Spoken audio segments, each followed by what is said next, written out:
I want to know what the heck is going on behind the scenes at Hasbro, Wizards of the Coast, etc.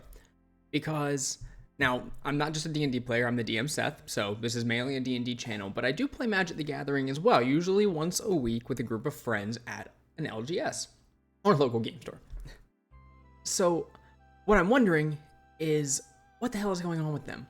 Because the release schedule for next year is absolutely insane, and what my best guess is obviously that they made all these franchise deals, and those franchise deals have things in them that mean they have to be done like ASAP.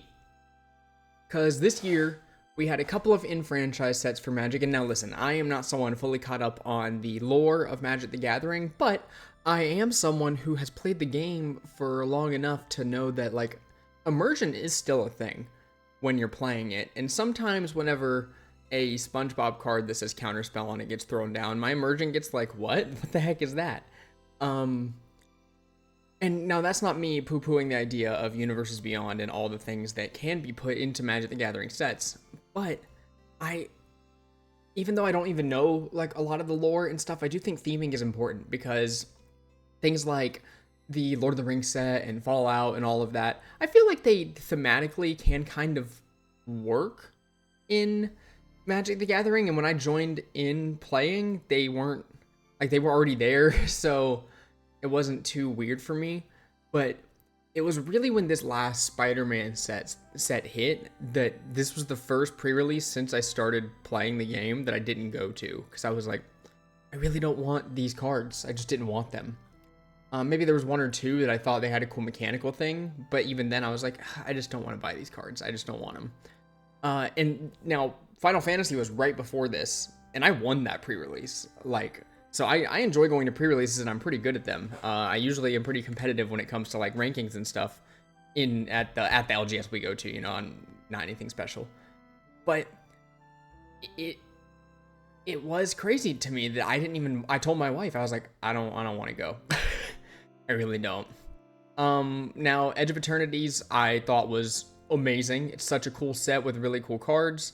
And then, you know, going into Spider-Man, didn't go. This Avatar one, probably not going to go. I love Avatar: The Last Airbender. I love Spider-Man.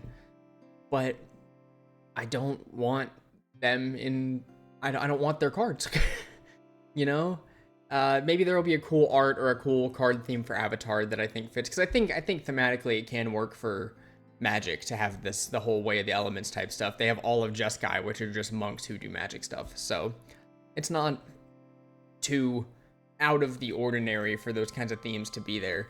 But then next year, oh my god, next year's release schedule, we have 4 Universes Beyond sets and 3 in-universe ones, and the in-universe ones are so cool. We have Lorwyn, which is a really cool setting that I don't know too much about, but Lorwyn Eclipse is coming out. Strixhaven, which I have run D&D games in the Strixhaven type stuff.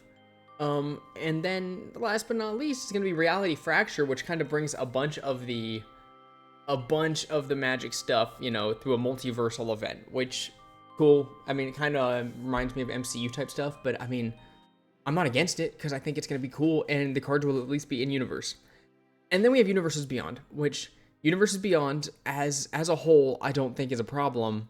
I think it's just this huge release schedule. I think having 7 sets that are fully standard legal is so much. I have enough money to go participate in all of these, right? And buy the cards that I want.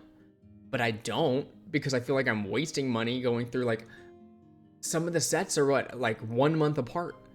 I don't need to be getting new cards and new sets that often. I can't even enjoy the one set that I like. The one set I loved was, I loved Bloomburrow. I actually loved Final Fantasy. I thought it was awesome. Duskmourn was fun. Let's see, was there any other Universes Beyond sets that I got really into? I don't know if I did. And now, next year, I can't even get excited for. I really can't. I'm probably going to participate in Lorwyn, in Strixhaven, and then we have Teenage Mutant Ninja Turtles as one of the Universes Beyond sets. And Ninja Turtles is cool. I grew up, I have a lot of nostalgia for Ninja Turtles, and I actually think the cards have really cool mechanics. But it's another Spider-Man set. Like, we have 2 sets within a few months of each other that are set in New York City. Like, New York City's a new Magic setting, I guess.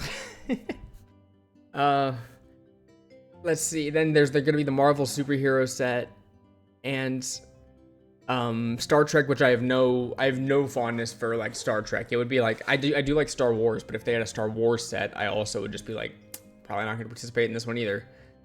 And it is crazy to me as someone who I got into the game in 2023, and now it's 2025, and I'm falling off. It's just a little bit, and I played a little bit in 2016 when I was in college, and yeah, that back then it was just me and my buddy who enjoyed playing like decks we threw together, but now it's just looking really not good.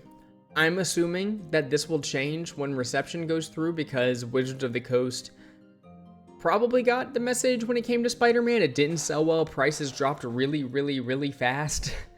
You can buy a Spider-Man bundle for about the same amount as an Edge of Eternities bundle now, and the Edge of Eternities was like the discounted sets, right? The In-Universes one cost less.